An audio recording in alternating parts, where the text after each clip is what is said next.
Nueva York y aquí estamos en Brooklyn, en Williamsburg, conociendo uno de los icónicos estudios de la ciudad.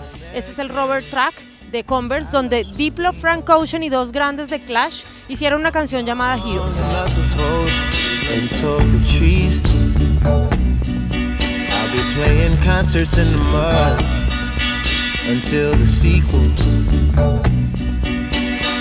Finding subjects to paint in the buff behind the easel.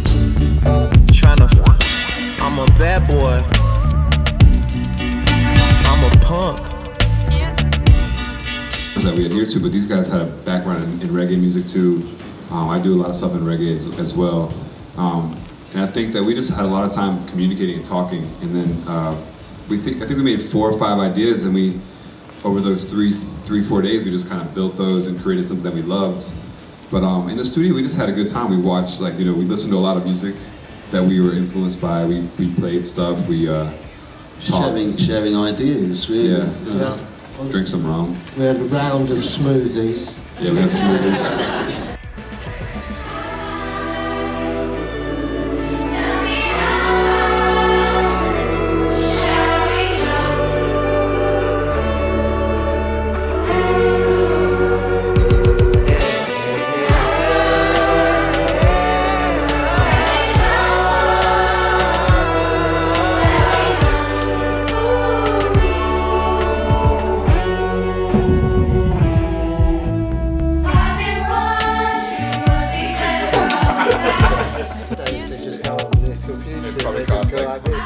It sounds like a Frank Ocean record, which probably makes a lot of sense, or at least a third anyway. And then it's us, and then it's him. Yeah. But who mixed it? I think on the other 3 artists, one song, mostly it's like 3 features. This is like 2 of the music maker. Well, these guys are singers as well, but we both went in on the production side, and Frank did the vocals.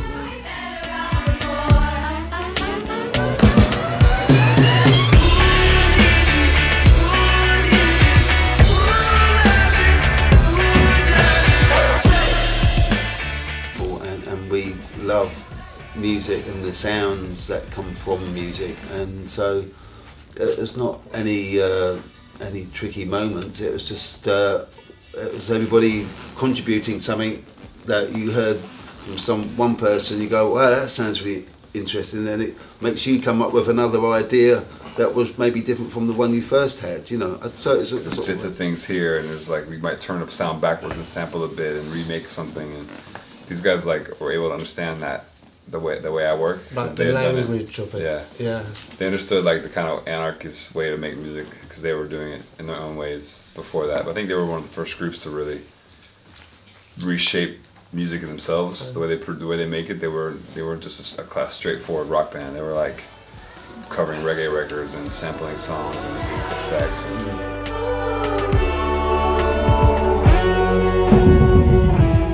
You can't do this, you can't do that, and you have to try to... We always never used to adhere to these rules. We always just want to break out anyway, so... It's young people really need to find their voice and to express themselves, and I guess that's just... we should have faith in them.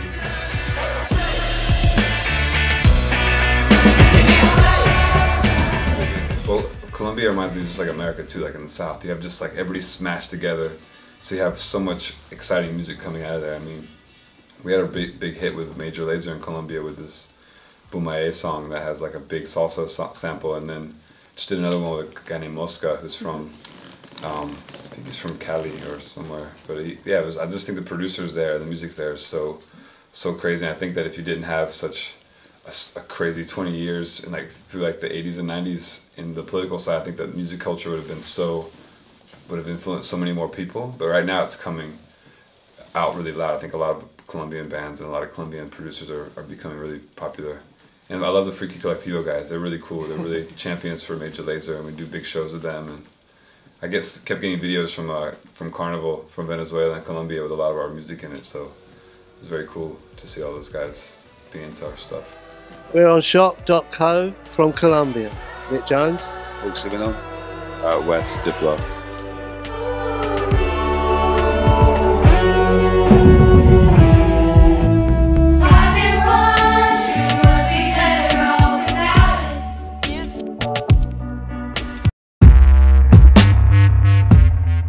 Converse Rubber Tracks pop-up studios all over the world.